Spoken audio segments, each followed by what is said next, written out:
Take a girl and a guy, and they fall madly in love and form a family. Sprinkle in some counseling degrees and a doctorate, a dream of transforming relationships as we know it. And 20 years later, we give you power couple Dr. Ray and Jean Kadkodian. And this is their podcast, Couples Synergy. Welcome back to another episode of Couples Synergy with Dr. Ray and Jean. Hi, I'm Dr. Ray. And I'm Jean, and this is our podcast about love, marriage, and relationships. Be sure to check us out online on our Facebook page and Instagram at Couples Synergy or our website, couplesynergy.com. And be sure to subscribe to our podcast or send us any suggestions on topics you'd like to hear more about. And now on to Couples Synergy, an in-depth look at love, marriage, and relationships, where we bring you our experience helping thousands of couples transform their relationships for nearly 20 years. You know, everyone says you should work on your relationship, but nobody teaches us how. So we've created this podcast as a way to teach people what they can do to create the relationship they've always dreamed of with the partner they fell in love with. We are on location for this episode in Surfside Beach, Texas. Mm-hmm. And we are down here because we are actually going to be officiating a wedding. Yeah, next Friday. And this is something that we have done for several couples now. Yeah, 5. I think it's our 5th wedding. Right. And, you know, I think that's really kind of perfect timing that we can talk about the origin of marriage. Before we get into that, we started our Connections online community. Online community called Connections. This is something that's really exciting for us. It is a free membership, so all of you guys, there's no excuse to not sign up for your membership. If you want to access the membership, you go to go.couplesynergymethod.com/connections and sign up, and you will have access to all of our resources there. In addition, you will also receive a link for our weekly webinar and meditation that we are going to be hosting every Tuesday night at 8 p.m. Central Time. You know, this Connections program is something that I'm really excited about because, you know, we've been working with people for over 20 years, and some people we've worked with the entire time. You know, not every week, but through the years, we've seen these people, you know, grow and change, and their families grow. And so Connections is a way for us to have interactions with the people that we've known, and especially with people who don't yet know us. So it's a way for you guys to get to know us better, and you can ask questions on there. It's live. We interact. So please join us. It's a lot of fun, and we look forward to getting to know you better or staying connected to you. So on today's episode, we're going to be talking about the origin of marriage. We'll be talking about commitment, and we'll also be talking a little bit about monogamy as well. Yeah. You know, at some level, I don't believe in marriage. Really? Yeah. It's kind of a funny oxymoron thing, right? Because it seems like a bad idea to ever make a decision that you can never change your mind on. Like if you had to take a job and then stay at that job the rest of your life or whatever, you know, especially 20, 30 years goes by, things change. But so you're going to be in the same camp as the non-monogamy people. Well, it's not that I am in the non-monogamy camp at all. That's a whole different topic. But it is that, you know, when you're in a relationship with someone, it's something that you wake up and do every day. It's not something you do one day and then sort of forget about. And so I think to me, it's really about, is this a relationship where both people are putting in and are committed? So I see that as very different than not believing in the sanctity of marriage. I think you're just redefining the commitment. You know, commitment isn't that you get in front of your loved ones on the altar, you profess your love to your partner, and now you are committed and bonded to them for life, which is the original belief of marriage. But what you're saying is that you are actually committing to making that commitment on a daily basis. Right. Yeah. It would be like taking a job but not really going to work. But you still have a job. So you're making the commitment to work on the marriage. Right. To actively have a living, breathing relationship. Right, to put the work in. And I agree with that. I don't think that just because you commit to a person, in front of God, in front of people, that means that you could sit back on your laurels and not do anything about it. But we see that all the time. Well, yeah, Right? we definitely do. We definitely see couples that, get married and then they think that, well, it's what is it? It's like the ending of all the Disney movies. It's like happily ever after. Right. And that's not where it ends. That's where it actually begins. Mm-hmm. Funny thing, this comes from an article called The Origin of Marriage by theweek.com. And they talked about how old the institution of marriage is. And the best available evidence suggests that it's about 4,350 years old. Wow. It's really long. That is. So in the article, they kind of make the implication that as hunter-gatherers started to settle down in civilizations, in societies, that is when a more stable partnership was necessary. And the reason why they came together, one man and one woman back then, it was to ensure their biological traits were going to stay within that couple and within that family. And so you knew you were taking care of your own offspring. Correct. Mm-hmm. So I think one of the questions that this brings up is, why should couples even get married? Right? Like, why stand in front of your family and friends and be on an altar or in front of some reverend and, commit to the bond of marriage? It's a good question. I remember that was a really scary thing to me. I think that's a really important question, especially since in past episodes we've talked about some of the trends in marriage and that the millennial generation has the lowest divorce rate and also the lowest marriage rate as well. And so they are just opting to cohabitate with each other, mainly because the generation prior to them had a higher rate of divorce. And so the millennial generation, the suspicion is that they don't want to repeat the same mistakes. It seems to me culturally, we do that with a lot of things. There's not a lot of longevity to our possessions, right? Well, today's society, it is considered a throwaway society, right? That we just, get rid of things and buy something new. Why rehab the building? Just knock down the entire building and start from scratch. Right. Don't fix it, just replace it. Correct. Because in fact, in our society today, it's actually cheaper. Right. Yeah. Right. And it takes a lot longer. You think about buildings that use reclaimed wood or, they rehab a building structure. It takes actually more money and more time and resources to actually create that than to just completely start from scratch and use newer materials that are cheaper and easier to put up. Yeah, but they don't feel the same, do they?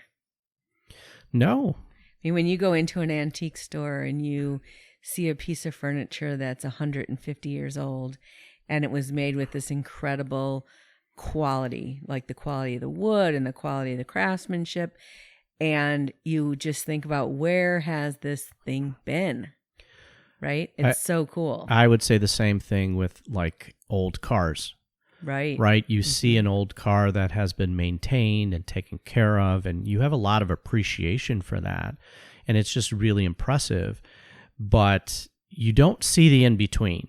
Starting from when the car was made till now, and all of the time and effort, care and concern, work and effort, I said effort already, but that takes to actually keep that car running and looking as good as it does. And sometimes you have to find something that has been ignored and forgotten about, and it gets looking really bad. And then someone can see the beauty of it still. And they take that and they restore it and they bring it back to its former glory. And it is so amazing because you know what that is? You can't just go buy it. You can't. And that's what I would say about marriage is that just like you can't pick fruit the day that you plant a tree, you can't know what it feels like to be with somebody for 20, 30, 40, 50 years and experience, in essence, a lot of the same things. Your children, the homes you live in, the cars you drive, the way you manage your money, the vacations you go on, and it marinates and marinates and marinates, and it creates an incredible bond that I think is kind of the point.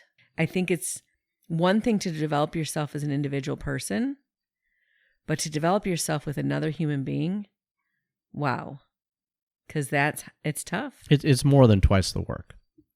Absolutely. Mm-hmm. Just like synergy is more than twice the benefit.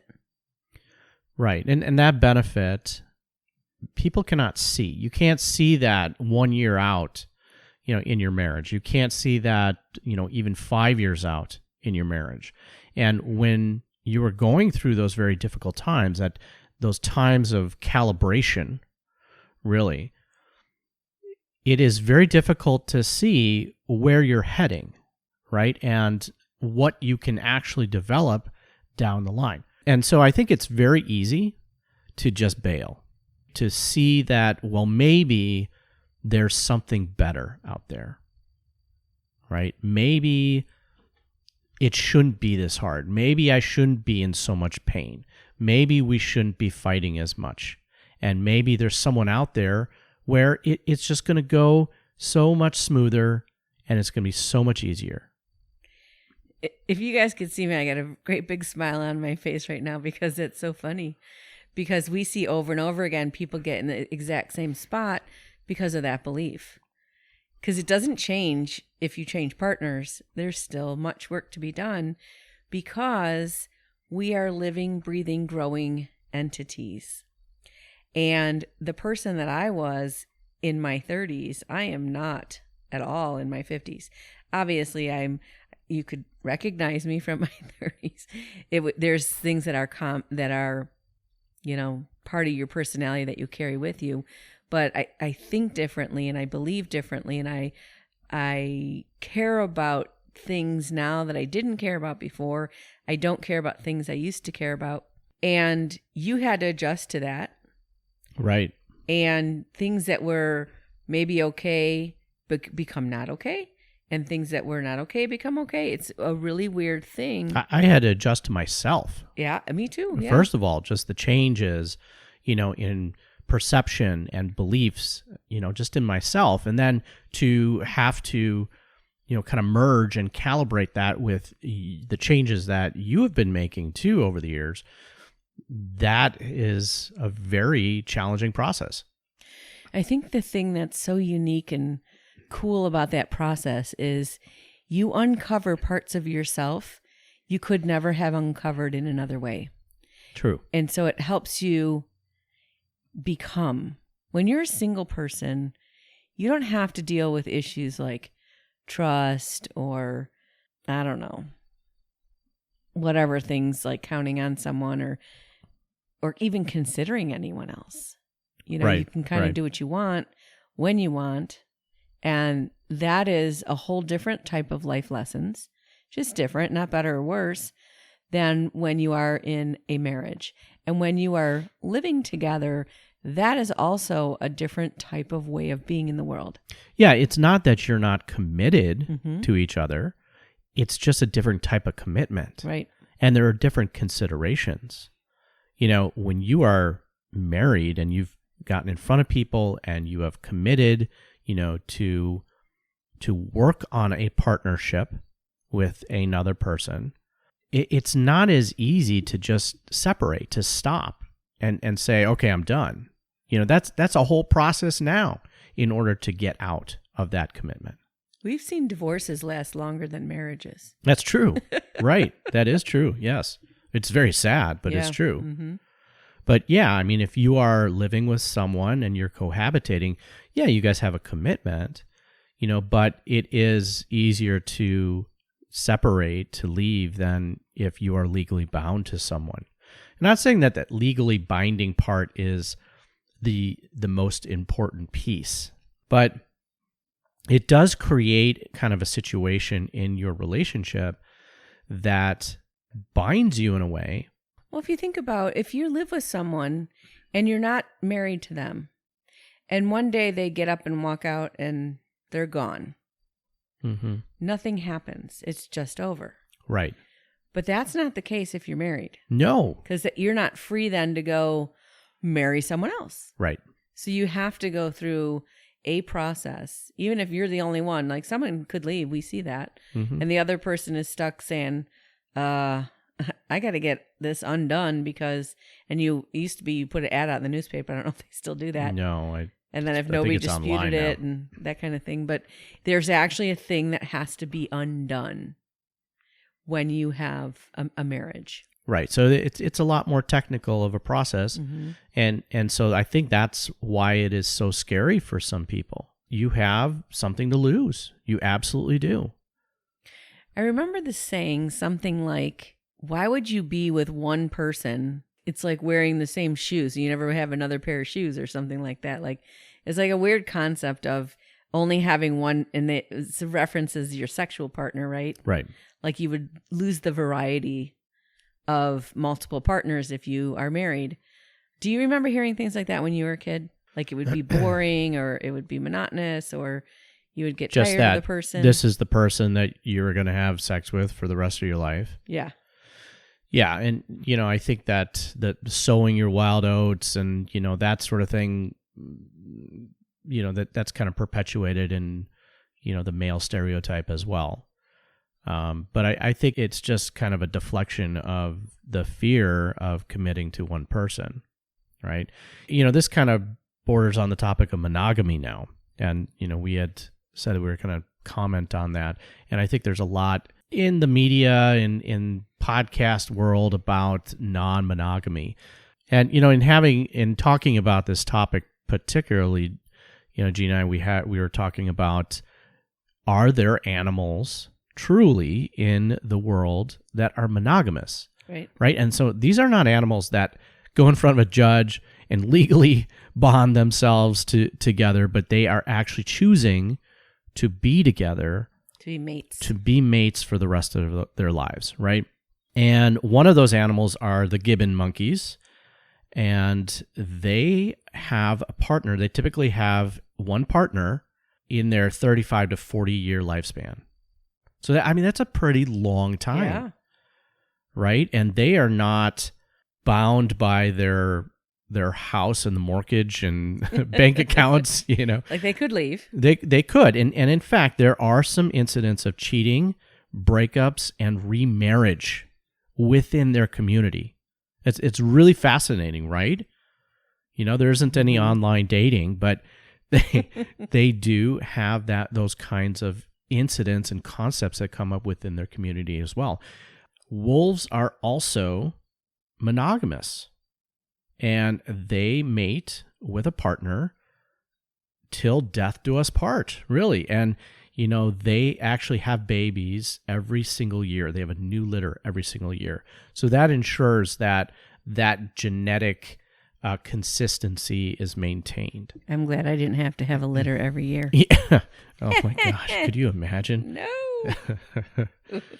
So when you see a lone wolf, typically because that wolf is single, or they are mourning their dead partner, or they've been broken away from the pack. Oh. Yeah, that's kind of sad. Beavers also are monogamous, and they both together, they maintain their dams and lodges, and they also co-parent and stay together until one partner dies. And here is a very interesting fact. 90% of birds are socially monogamous. Wow. 90%. That is huge, Yeah. right? Including the barn owl and also including bald eagles. Wow. I had a thought as you were talking. These animals that have monogamous relationships, they also have a connection to a community or the land, an area, right? That they have to maintain something which it includes their own survival and the survival of their offspring. And we live in a world now where we have really eroded community, right? We can have a relationship with someone across the country, across the world. We've podcasted people on the other side of the world. It's so open and big that there's no like responsibility for your own survival when you invest in a relationship so much anymore. And so I think that's an interesting thought. When I was a girl, I don't know, there was 100 kids in my graduating class in 8th grade. That was your dating pool, and that's the whole class. And half of those are, the opposite gender. And then of that half, there's, the group that you're in. And so, maybe you've got an option of maybe 20 potential people that you might date, whatever dating is in 8th grade. And then in high school, that probably gets, I don't know how many kids were in my high school graduating class, maybe 600, 500, 600. And that's it, right? And back then there wasn't internet, there wasn't that stuff. And maybe you'd go to the mall and meet someone from a different school, but there wasn't tons of options. And now there are. Right. There's so many options that it seems limitless. And it also seems like that's what you are too. You are also someone else's other option, as opposed to becoming someone's person. Well, what that does is facilitate competition. Yeah. Right? And because there's so much choice and there's so many options out there, you have to compete for a partner. Versus within a smaller community, there wasn't that competition. People fell into their roles. And anthropologists, they believe that our society, our species grew within groups of 30 to 100. Mm-hmm. And within those communities, we each had a role and there wasn't much competition. If you were the shoemaker, you were the shoemaker, and someone else did a different type of role. And they pulled together your resources and your skills to create this working community. But now that our communities have broken down and have become more diluted to the entire world, that competition is so much more rampant and so much more widespread. And it does filter into our dating and our mate selection. Well, you talk about competition.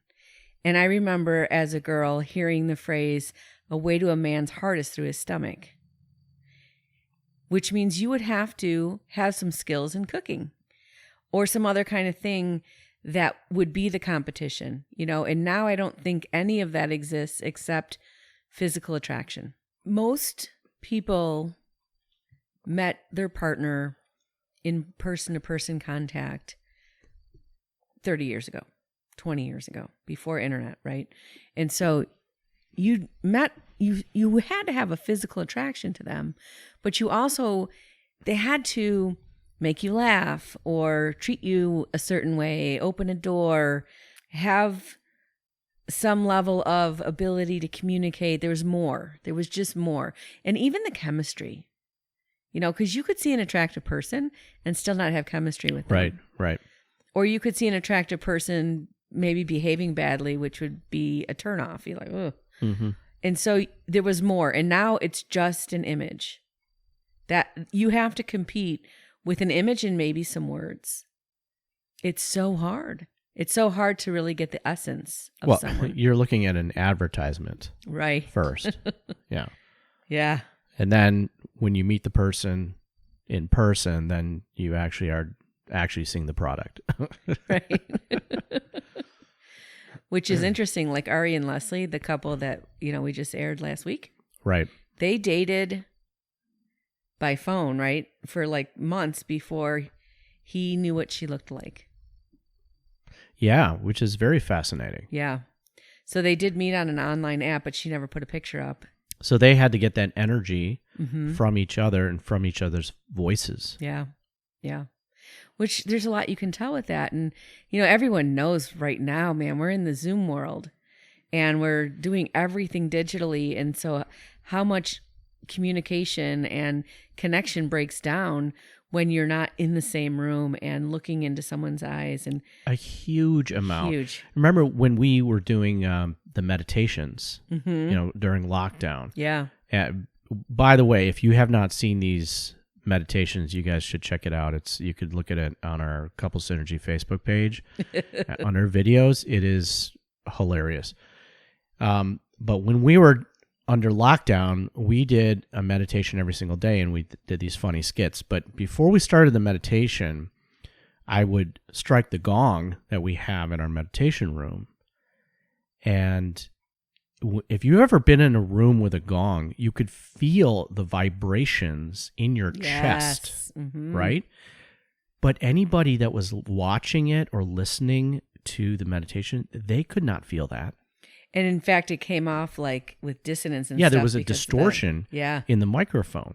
And so there is a huge amount that is lost, over the internet and over these virtual media that we have.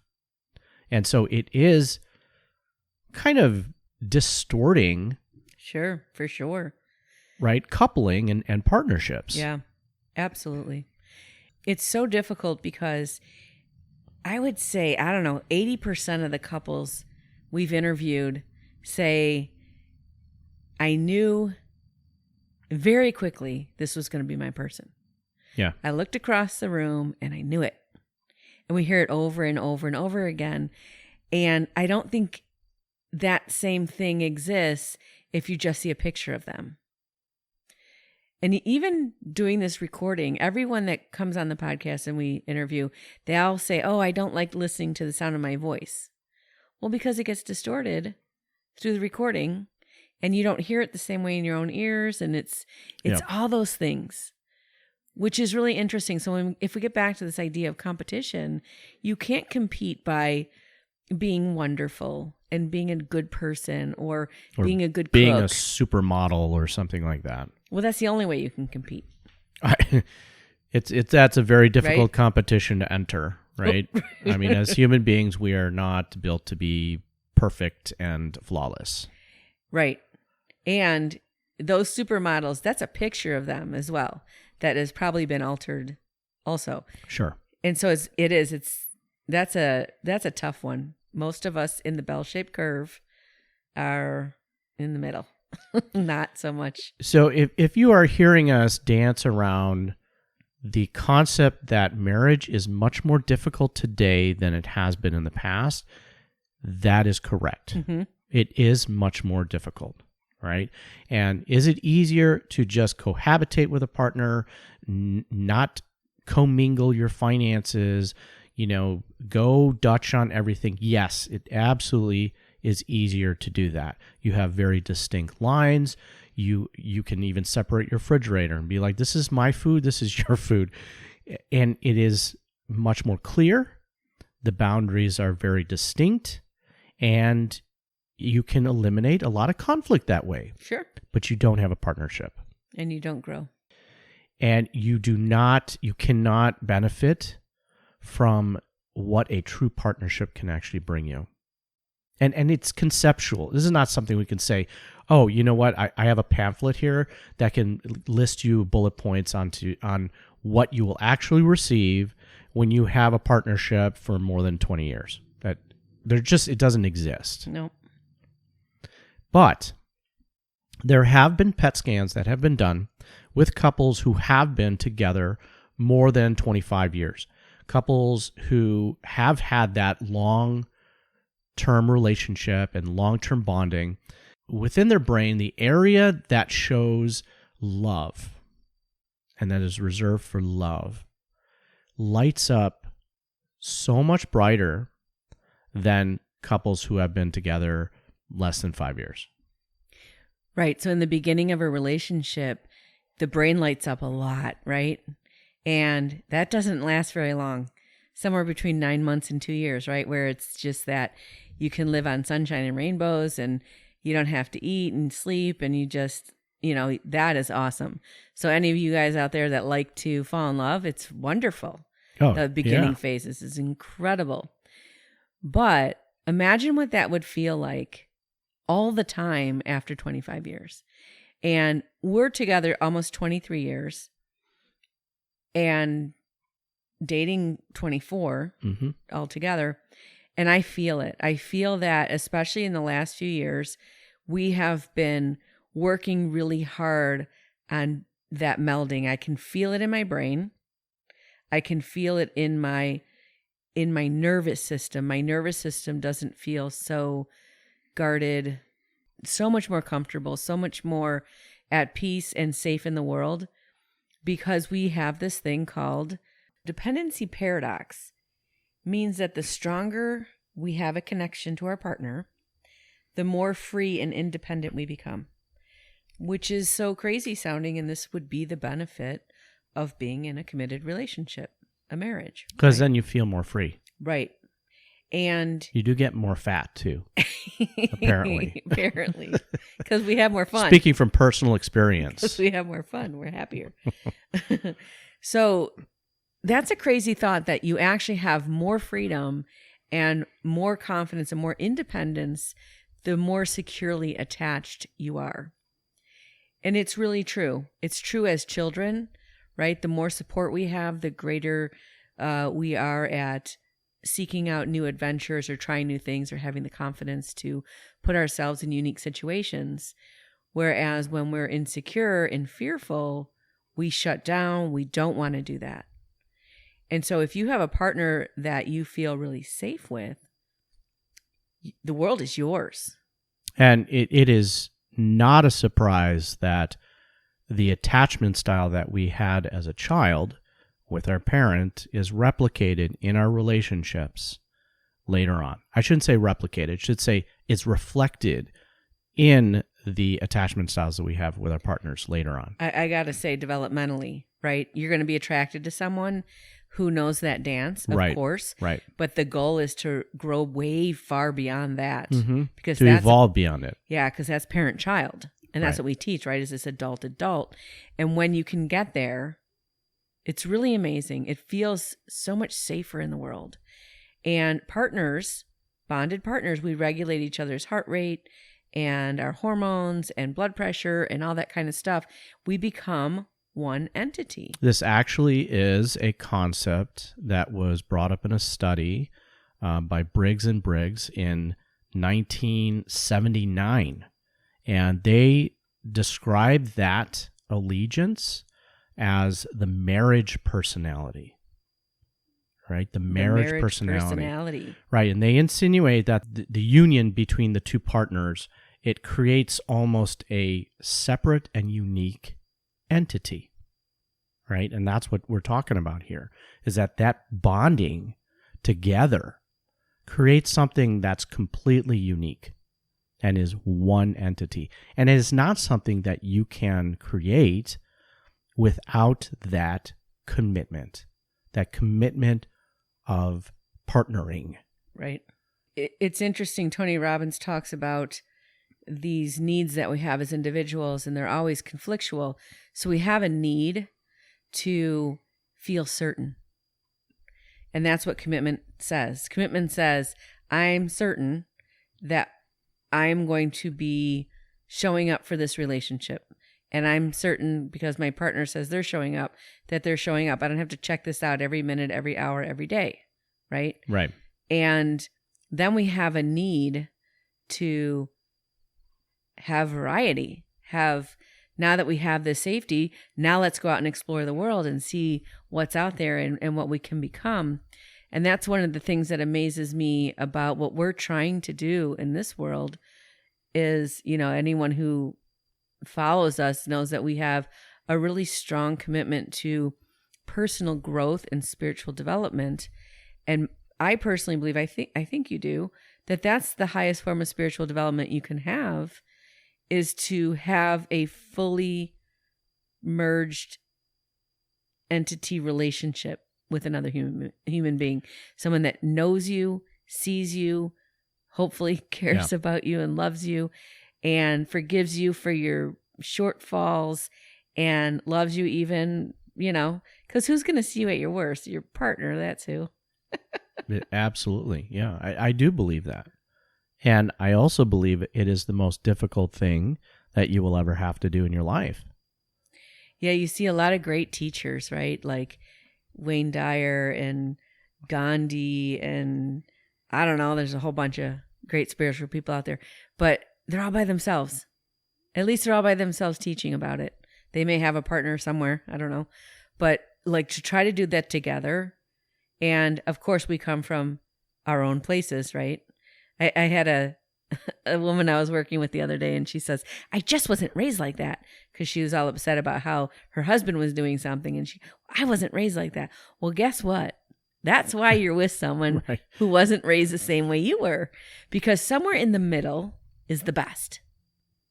And we're not talking about right or wrong or good or bad, but we're saying what I learned and my set of skills and strengths and concepts and beliefs and ideas and yours, what you learned and all that you know, it's so much better if we can merge as much of that together, and it's like supernova, right?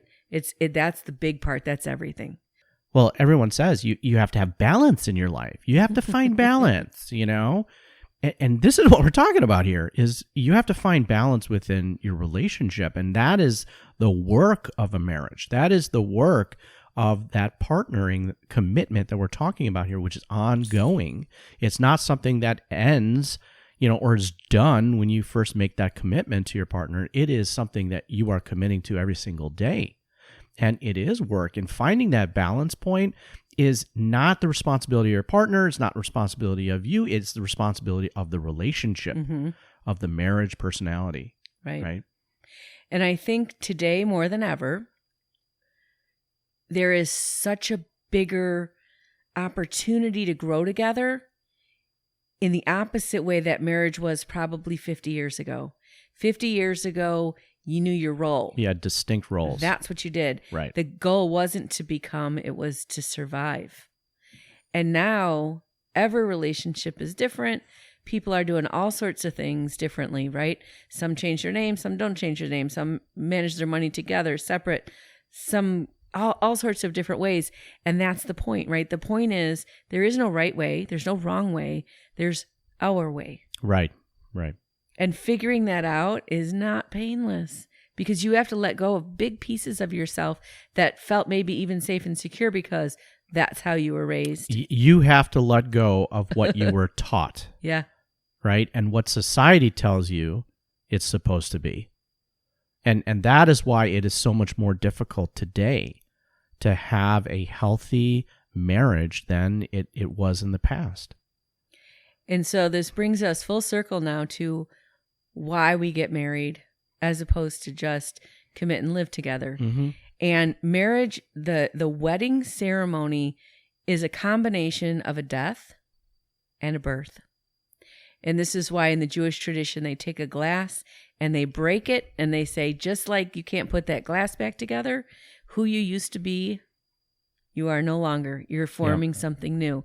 Or the jumping over the broomstick, or the tying the cord ceremony. Yep, the cord ceremony. All of these ceremonies, they are clearly defining. There's the past, and there's the future. And here's something different. Yep. That is probably why it is so scary for people. Because I don't want to lose myself.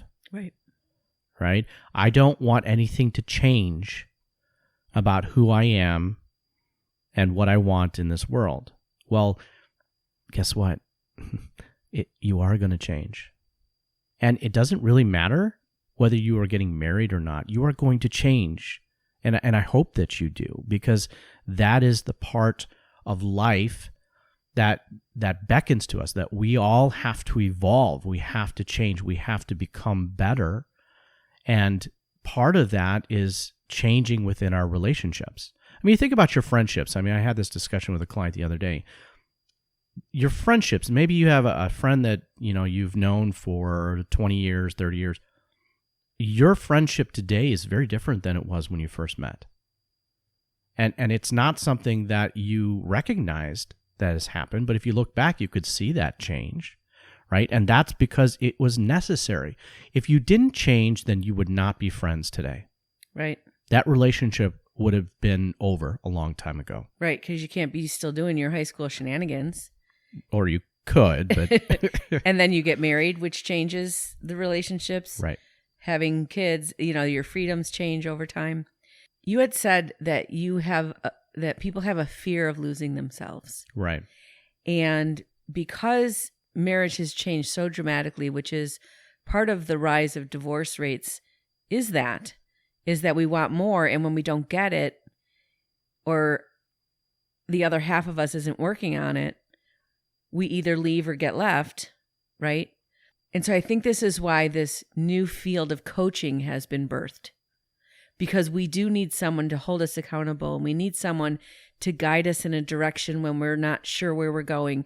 We need someone who's watching and saying, hey, think about it a little bit different. Don't just do what you've always done. You could really improve if you do that. Mm-hmm. And we do that for business, and we do that for our physical health. And now you can do that for relationships because they're complicated and they're difficult. And we haven't learned it. We haven't learned it because it's so far beyond what our parents could have taught us. And that's why we do the weekends, and that's why we're doing this podcast, is because we really want people to know that you don't just get married one day and then you're done. And if you don't know what to do, there's ways to learn how to do that. Yeah, absolutely. I mean, if you want to go and improve on your body, you're going to go to a personal trainer. If you want to improve your finances, you're going to go to a financial advisor. You need legal advice, you go to an attorney. There are people out there that can help guide you in changing an aspect of your life that you're not happy with. And so, yes, relationship coaching is now this new thing, because if you're not happy in your relationship, you don't have to just scrap it and start over, because chances are you're going to start over the same dysfunction that you were in previously.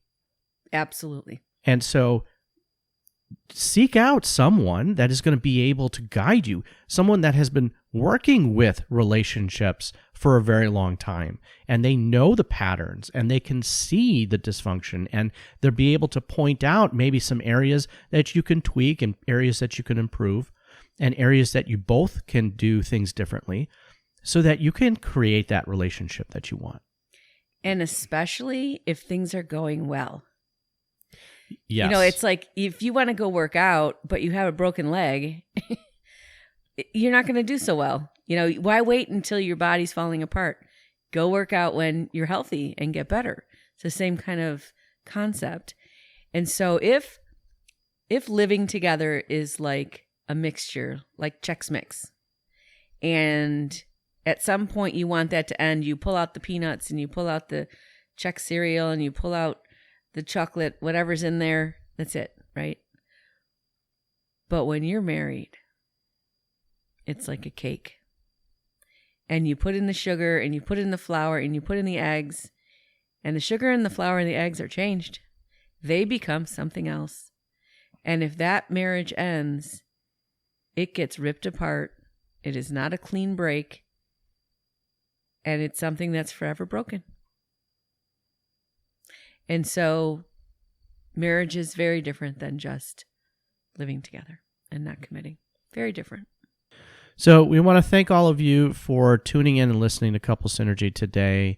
Obviously, you could tell that this is a very passionate topic for us. This is our life's work. Our podcast is a fun way of bringing our knowledge and expertise to you, our listeners. But our passion is in helping couples and people have happy and healthy relationships. For all of you listening, please subscribe to our podcast and please leave us a review.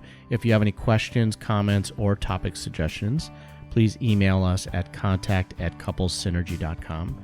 For more information about Couple Synergy and our programs such as the Couples Weekend Intensive, which is going to be coming up in April 15th to the 18th, and our premier program called Couple to Couple, or our online community, which is called Connections. Look us up online at couplesynergy.com.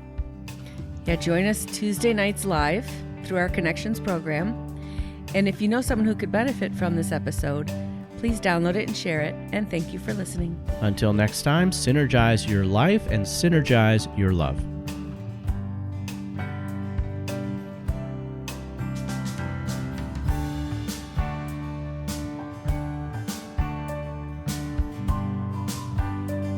You have been listening to Couple Synergy with Dr. Ray and Jean Ketkodian. Couple Synergy was recorded, edited, and produced by Dr. Ray and Jean Ketkodian. Voiceover and music entitled Breathe and Let Go was recorded and composed by Gina Gonzalez.